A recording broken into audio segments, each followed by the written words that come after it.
Assalamualaikum warahmatullahi wabarakatuh. Hai semuanya, perkenalkan nama saya Aliana Daramawan dari kelas 105. Di sini saya akan menjelaskan materi virus dan materi virus yang saya dapatkan yaitu virus dengue. Nah, sebelum saya masuk ke materinya, di sini saya akan menyebutkan bahan-bahan yang saya gunakan dalam pembuatan virus ini. Jadi dari virus ini saya menggunakan styrofoam bulat yang saya bagi dua, styrofoam bulat yang warna putih, kemudian saya bagi dua untuk bagian isi dari si virus ini.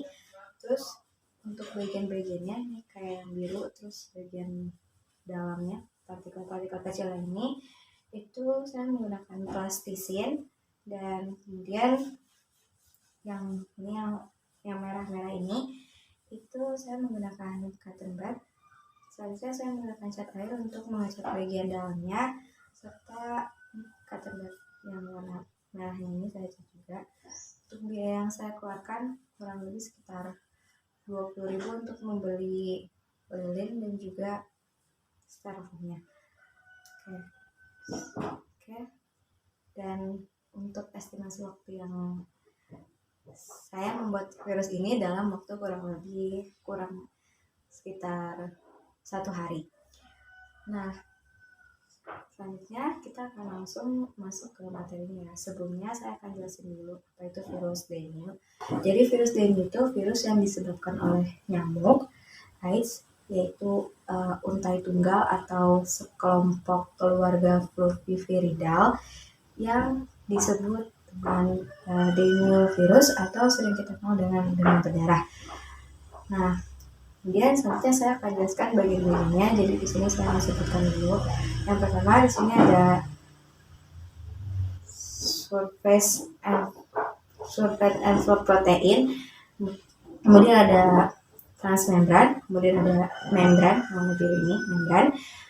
Tadi surface envelope protein itu ini ya, yang bagian majalnya ini, terus transmembran itu yang gagangnya, terus membrannya yang biru, terus yang hijau bulat-bulat ini namanya matrix, terus yang kayak segitiga di dalamnya ini itu namanya kapsid, dan selanjutnya ini yang kayak cacing yang warna ungu itu agenom, terus yang kotak biru ada dalam sini pakai kotak biru itu namanya intergrass, terus yang oranye itu namanya reverse, dan untuk yang segitiga hijau itu namanya protes. Oke, sini saya akan jelaskan untuk fungsi-fungsinya. Mulai dari yang pertama dulu, yaitu surface envelope protein. Ini itu membantu untuk melekat pada permukaan virion dan juga untuk menginfeksi sel. Jadi karena dia bagian terluar, jadi ini yang menginfeksi sel. Ya, jadi ini yang fungsi utamanya juga untuk menginfeksi sel. Kemudian yang kedua itu ada transmembran ini, yang tadi yang gagang ini itu sebagai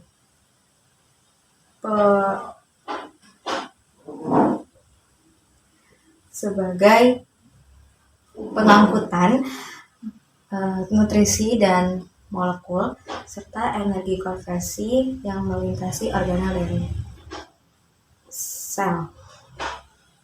Nah, jadi dia tuh untuk melintasi organel dan sel ya.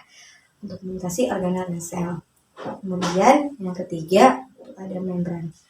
Untuk membran saya dapat 3 fungsi yang saya dapat, tapi fungsi utamanya adalah untuk melindungi bagian dalam isi virus. Jadi ini virus bagian dalamnya dilindungi oleh si membran yang biru ini.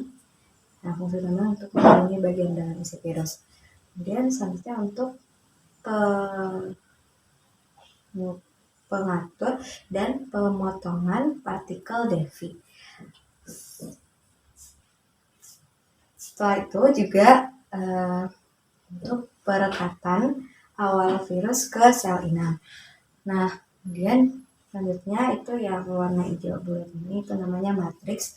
Fungsinya sebagai penghubung atau jembatan antara nukleokapsid atau inti dan selubungnya. Jadi matriks itu digunakan untuk menghubungkan nukleokapsid atau inti dan selubungnya. Kemudian selanjutnya itu ada uh, capsid yang segitiga itu uh, berfungsi untuk melindungi juga kayak membran, tapi dia melindungi itu materi genetik virus. Jadi untuk melindungi materi genetik virus, jadi dia melindungi itu genetik virus juga untuk memfasilitasi siklus hidup dimulai dari interaksi yang memulai dari interaksi dengan faktor sel inang. Jadi ya capsid juga mirip dengan membran, sama-sama melindungi, tapi kalau capsid untuk melindungi materi genetik virus. Oke, yang selanjutnya itu ada RNA genom yang kayak cacing warna ungu ini, itu RNA genom. Nah, RNA genom itu adalah cetakan untuk sintesis RNA tambahan. Jadi dia untuk cetakan sintesis RNA tambahan, yang dimana sintesis ini adalah pembentukan protein serta pembentukan komponen virus, yaitu RNA genom. Kemudian yang selanjutnya itu ada yang biru, itu integras. Dan integras itu berfungsi untuk, jadi dia enzim seluler menyelesaikan integrasi yang dimana untuk memperbaiki zat yang dihasilkan. Jadi dia enzim seluler yang untuk memperbarui zat, memperbaiki zat. Nah, kemudian selanjutnya itu ada yang oranye, itu reverse, yang dimana reverse itu untuk mengubah dari urutan RNA menjadi urutan DNA dengan yang hasilnya itu dengan hasil genom yang berbeda. Jadi mengubah urutan RNA menjadi DNA, kemudian dihasilkan dengan genom yang berbeda.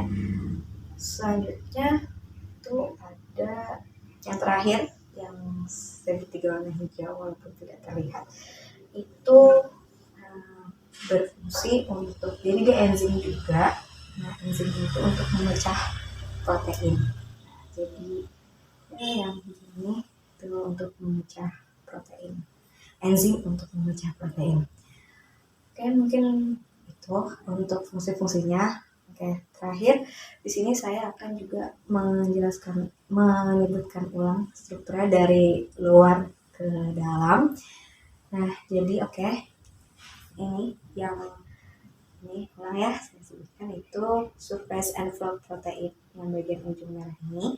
Terus rangka yang si merah ini namanya transmembran. Terus yang ini yang bulatan warna biru ini namanya membran. Terus yang hijau bulat ini namanya matriks. Terus yang kayak segitiga biru ini namanya capsid.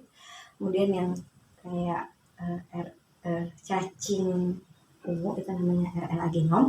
Terus yang kotak biru itu namanya kayak kotak gitu kayak itu integras. Kemudian yang bulat oranye itu namanya reverse, dan yang terakhir yang kayak segitiga hijau gitu itu namanya protease. Oke, mungkin itu saja. Dan untuk mencegahnya itu untuk mencegah supaya kita tidak terkena virus ini, yaitu kita untuk selalu menjaga kebersihan, lingkungan kita harus dijaga, dan juga tidak menumpuk sampah supaya tidak memancing para nyamuk untuk bersarang di daerah dekat rumah kita.